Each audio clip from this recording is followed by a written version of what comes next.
Bonjour, dans cette vidéo, nous allons parler de l'égalité de Pythagore. Alors, à quoi ressemble cette égalité de Pythagore? Eh bien, la voici. Cette égalité nous dit que dans un triangle rectangle, le carré de l'hypoténuse est égal à la somme des carrés des deux autres côtés. Nous allons essayer de prouver cette égalité en faisant une petite expérience toute simple. Si je vous montre ce schéma et on va noter petit a, le côté de ce carré qui est rose, petit b, le côté de ce carré vert, et petit c, le côté de ce carré bleu. Vous allez être d'accord avec moi si je vous dis que l'aire du carré ici, c'est égal à côté fois le côté, autrement dit a au carré.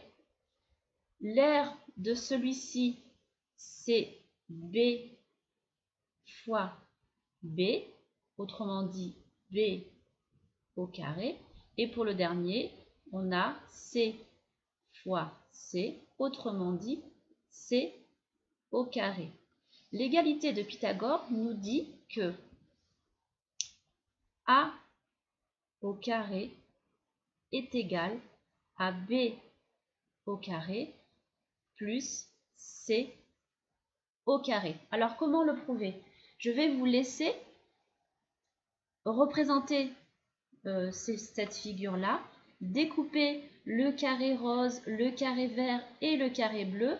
Et ce que je vais vous demander de faire, c'est d'essayer de mettre le carré vert et le carré bleu à l'intérieur du carré rose. Alors, petit indice pour y arriver, peut-être que vous allez devoir faire un petit peu de découpage. Je vous laisse essayer de chercher et dès que vous avez la réponse, vous montrez tout cela en classe. Alors, on continue un petit peu plus loin. Dans l'égalité de Pythagore, on vous parle de triangle rectangle et d'hypoténuse. Donc, il faut savoir un petit peu à quoi cela correspond. Le triangle rectangle, vous savez ce que c'est, hein, c'est tout simplement un triangle qui possède un angle droit.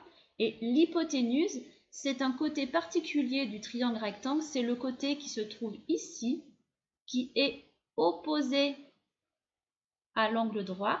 Et donc, ce côté, c'est notre hypoténuse.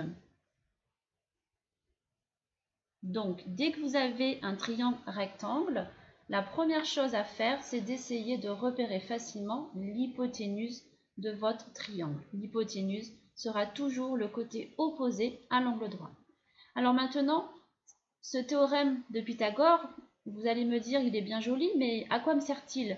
Eh bien, le théorème de Pythagore va vous permettre de calculer, donc on va pouvoir calculer des longueurs dans un triangle rectangle. Alors, vous allez me dire encore une fois, mais à quoi ça sert de calculer des longueurs? Il suffit tout simplement, lorsque j'ai un triangle rectangle, de prendre ma règle et puis de mesurer.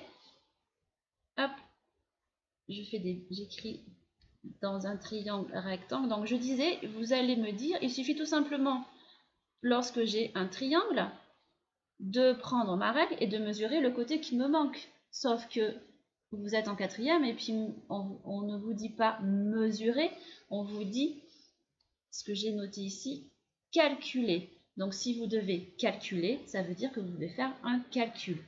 Alors nous verrons dans une prochaine vidéo comment justement on fait pour calculer un côté en utilisant le théorème de Pythagore dans un triangle rectangle. Donc je vous dis à bientôt dans une prochaine vidéo.